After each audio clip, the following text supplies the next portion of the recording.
as a tutor, you're not just simply there to check right and wrong answers, but you're also there to help out like a fellow, most likely minority student, even if their shoes still are in the shoes potentially. So I think I just want to find connections with the students and use that to support them with the academics. I feel like for me, my imposter syndrome acts up, especially when I don't see people like me, like in places that I'm like teaching or like I want to be like an engineer, and I don't see a lot of Latina women in like that workplace, and so I start to feel like I probably don't belong.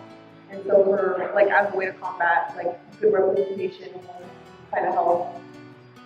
So during the conversation contributed to a type of strategy is when we are tutoring these students that once they acknowledge the material that we put them into that position of power where they can teach their peers or potentially lead like a group lesson or class discussion or lesson about it. And it puts the students into these positions of power where they no longer feel like belittled in this course or this subject, and they feel now that they do belong and they do have a say when it comes to their curriculum and the way that they're learning and the way that they're incorporating their own learning styles into their classroom environment.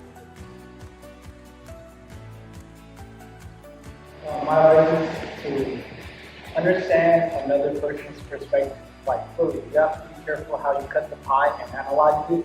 I mean, we all bring our own experience into tutoring and we bring our background as well. However, you have to understand sometimes it may not always match up to the situation. So take the time, understand your duties, and have fun. It's okay to not know everything. Sometimes you have to ask the teachers or like the professors because like, it's been a while. For example, like I teach like middle school math and middle schoolers, and sometimes I don't even know what's going on. Just ask questions. My advice would be, as much as you're an advocate for the students, you also have to advocate for yourself. So if what you are doing isn't aligning with what you envision yourself doing as a tutor, speak up. I think for me, I would recommend to be creative because a lot of the students have different learning styles. So something that might work for one student might not work for the other. So that might be a challenge as a tutor, but it'll be your opportunity to teach some material in different ways that help all of us. But you're also discovering yourself along the way, improving yourself, opening more opportunities and experiences for yourself. So it's a two-way street.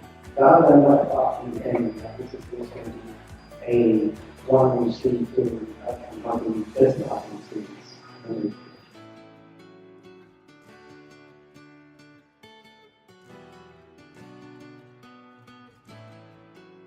I was actually talking to some of the Tutor Fellows about what this looked like when we started in 2012. We had 8 students in a small library study room at Santa Clara University because most of our students were coming from either Santa Clara or San Jose State.